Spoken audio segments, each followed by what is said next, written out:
আসসালামু আলাইকুম। আজকে বিষয় স্ট্রং ভার্ব এবং উইক ভার্ব কিভাবে পড়বেন, কিভাবে আপনার সন্তানকে পড়াবেন। আসুন পুরো বিষয়টি জেনে নিই।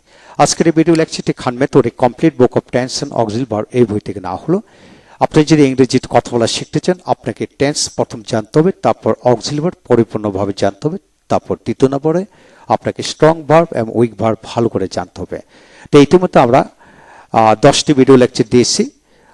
12 নম্বর থেকে আমরা আজকে আলোচনা করব টোটাল 22 নম্বর পেজ থেকে। আসুন পুরো বিষয়টা, পুরো ভিডিওটি দেখি, পুরো পৃষ্ঠাটা মুখস্থ করে নিই। যেমন কিভাবে পড়বেন, রিগ্রেট অর্থাৎ কি পরিতাপ করা, রিগ্রেট, রিগেটেড, রিগেটেড। তারপর মব সরানো, মব। তারপর টার্ন মানে ঘোড়া উল্টানো, ট্রান্ড। তারপর মেজার পরিমাণ করা, মেজার। তারপর পোষ ধাক্কা দেওয়া, পোস্ট ট উচ্চারিত হবে। তারপর লিন মানে হেলান দেওয়া, লেন। তারপর হোল্ড ধরা ধারণ করা, হেল্ড। তারপর পেক তোলা, পেক্ট ট উচ্চারিত হবে, ইডিতে ট। তারপর রিমার্ক মানে মন্তব্য করা, মার্কড রিমার্কড। তারপর সেট স্থাপন করা, সেট। তারপর সুইচ দেওয়া, সুয়েস্ট ট উচ্চারিত হবে।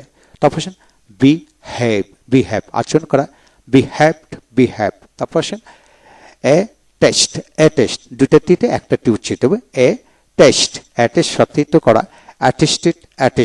তারপর জয়েন সংযুক্ত করা, জয়েন্ট। তারপর ট্রাস্ট বিশ্বাস করা, ট্রাস্টেড। তারপর নিড মানে প্রয়োজন হওয়া, নিডেড।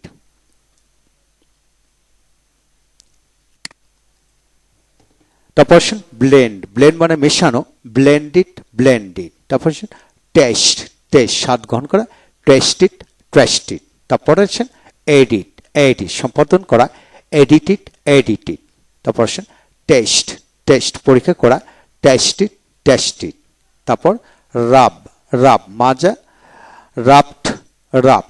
তারপরে প্রেস মানে চাপ দেওয়া, প্রেসড ইডিতে ট উচ্চারিত হবে, প্রেসড। তারপর বেরি কবর দেওয়া, এখানে ভারী না, বেরি উচ্চারিত হবে, কবর দেওয়া, বেরিড। তারপর গ্রাইন্ড মানে পেশা, গ্রাউন্ড। তারপর চপ টুকরো করে কাটা, চপড ইডিতে ট উচ্চারিত হবে, চপ। তারপর স্প্রেড মানে ছড়িয়ে দেওয়া, স্প্রেড। তারপর টাচ স্পর্শ করা, টাস্ট ট উচ্চারিত হবে। তারপর ব্রডকাস্ট সম্প্রচার করা, ব্রডকাস্ট একই রকম হবে। তারপর এ ফ্রড, ডাবল এফ এতে একটা এফ উচ্চারিত হবে, এ ফ্রড হয় বা অ্যাফোর্ড হয়, অ্যাফোর্ড সমর্থন হওয়া, অ্যাফোর্ডেড। তারপর অ্যাবস্টেইন কোনো বস্তু থেকে বিরত থাকা, অ্যাবস্টেইনড। তারপর আর্টন পাচিত্য করা, আর্টন। তারপর বেট বাজির রাখা বা ধরা, বেট। তারপর ক্লথ মানে পোশাক পরানো, ক্লথ।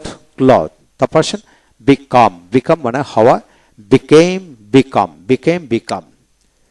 তারপর বি মানে হওয়া, ওয়াজ বিন। তারপর ক্লিয়ার পরিষ্কার করা, ক্লিয়ার্ড। তারপর কনক্লুড সমাপ্ত করা, কনক্লুডেড। তারপরে ডিসকার্ড বাতিল করা, ডিসকার্ডেড। তারপর ডিল আচরণ করা, ডেল্ট। তারপর ডিফর্ম বিকৃত করা, ডিফর্ম। তারপর এনহ্যান্স বাড়ানো, এনহ্যান্সড।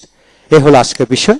প্রতিদিন এক পৃষ্ঠা করে রপ্ত করবেন, ইনশাল্লাহ অল্প কয়েকদিনের মধ্যে এই বই থেকে 600টা ভার্ব রপ্ত করতে পারবেন ইনশাল্লাহ। পরবর্তী পৃষ্ঠাটি হবে 23 নম্বর পেজের উপর।